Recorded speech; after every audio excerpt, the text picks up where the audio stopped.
Hey everybody, welcome to Ask Lex Rx. I'm Dr. Lexi, a clinical and functional medicine pharmacist here at River City Pharmacy in Decatur. And today I've had this question quite a lot lately, so I thought it would be great to do here. And that is, what is insulin resistance? I know what diabetes is, but what is insulin resistance? So basically, in short, insulin resistance is when the cells of your body no longer respond to the stimulus or the signal that insulin, that insulin sends to your cells. So what insulin does is it has your cells, when it binds to your cells, it has them take up the energy that's in your blood in the form of sugar, and that's how you get energy into your cells. Sounds great, right? Well, if your body somehow starts to not be able to listen to those signals, then your cells can't get the nutrients they need to make energy and all that good stuff. That is insulin resistance.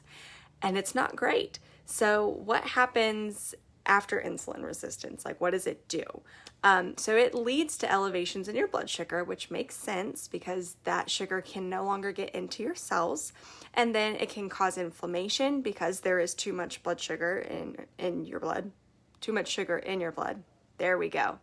And it can cause a disruption in your metabolism. So there's a lot of other stuff it can do, but those are some of the big hitters.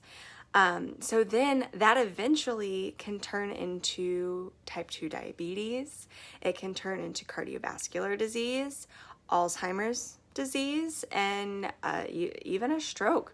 Like, this is some serious stuff, and all of those disease states, if you will, start with insulin resistance. And I know for type 2 diabetes, at least, insulin resistance shows up on average, mind you, 13 years before a diagnosis of type 2 diabetes is made. So, what are some symptoms of insulin resistance? So we're thinking hormonal imbalances, elevated triglycerides, sugar cravings. Because that makes sense, because you have high blood sugar, you're going to crave sugar, right? Whatever. Anyway, so then you can also have abdominal obesity. So this is just around your midsection, and this is probably the most common one. Also the inability to lose weight. Hey, does that sound familiar? And constantly hungry. That kind of goes with your sugar cravings. And fatigue. So there's a few more, but those are the ones I see most often. Now, to do a quick check to see if you might be insulin resistant or not is to do a waist to hip ratio on yourself. So you measure your waist right at your belly button, and you measure the widest part of your hips, and you divide the two. The exact calculations can be found on Google. But if you are a woman and your waist to hip ratio is greater than 0.8, it's highly likely that you have insulin resistance. Now, that number is greater than 1.0 for men. So, what leads to insulin resistance? Inactivity. This is why doctors, health nuts, whatever, we all stress, get out and move. It doesn't even have to be super exercise or whatever, but just move.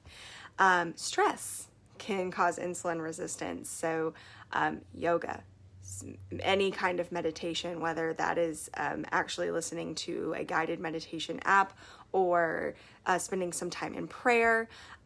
Hey, Miss Marcia. Then obesity in general can cause insulin resistance. That is a loop. And I don't have time to go into that today, but let me know if you want more specifics on that, and I can do a video later on it. Environmental factors. Do you have tons of toxins that your body's not able to get rid of that are causing some issues? Sugar in general can cause insulin excess sugar lead you towards insulin resistance, and dietary deficiencies. So you might be having plenty of calories, but are you getting the nutrients that your body needs?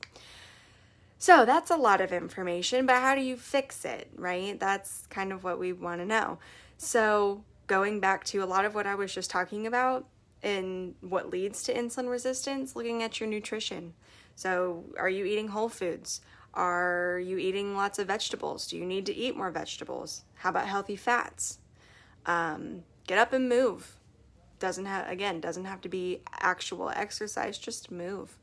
There are certain supplements that can help, but the best regimen for each person will be different. So I would highly encourage you guys to talk to a functional medicine practitioner who is trained to think like this, and work with them to design what's best for your body and your situation.